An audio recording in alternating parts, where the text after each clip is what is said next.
এখন খুব দুঃখ হয় যে মায়ের জন্য আমরা কিছু করিনি, মানে কিছু করতে পারিনি। কারণ লোকটা নেবার মতো ছিল না। মাকে যদি বলতাম বসো, সে বসতো না। আমার বাবা এসে আমার শ্বশুর বাড়িতে বলেছিলেন যে ভূতের মতো খাটতে পারে। আচ্ছা, মানে শুধু নিজের জন্য না, নিজেদের জন্য না, পাড়া প্রতিবাসী বেশি তাদের হাসপাতাল, রাত জাগা, কে খেতে পাচ্ছে না, কার বাচ্চা দুধ পাচ্ছে না, নিজের যদি ভিখিরি এর সব থেকে মানতো মাকে। জামাই বলছি যে ও নাকি কবে দেখেছিল মা খেতে বসতে, নিচে থেকে বলেছে কেউ মা ভিক্ষা দাও। তা মা বলেছে যে আমার পেটটা খুব ব্যথা করছে, আমি আর খেতে পারছি না, এই খাবারগুলো ওকে ধরে দিয়ে আসে। বলে মায়ের এই লক্ষ্য করেছিল যে মা এক গাছ না খেয়ে পুরো থালাটা ভিখিরিকে দিয়েছিল। শো লক্ষ্য করেছিল। শো।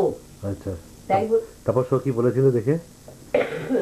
তারপরে সেই কথাটা আমাদের সবাইকে বললো যে মা পেট ব্যথা হয়নি, কিছু না, মাকে একটু চাটা বানিয়ে দে। কারণ ও বুঝতে পেরেছিল যে মা ইয়ে না, মা ওটা বাহানা করলো যে আমার পেটটা ব্যথা করছে, খেতে পাচ্ছি না। ওই যে বলে যে দুপুরবেলা কেউ বিক্রি আসলে ফিরে যাবে, সেটা দেখতে পারতেন না, সেটা মা দেখতে পারতো না।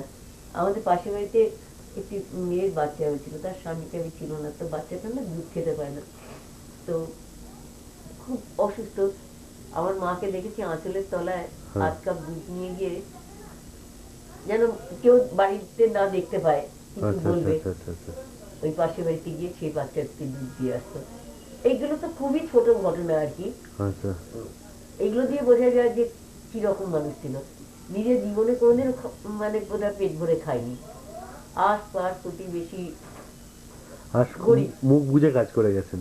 ভোর 4টে থেকে রাত 12টায় বা একেবারে। আচ্ছা, আর দাদু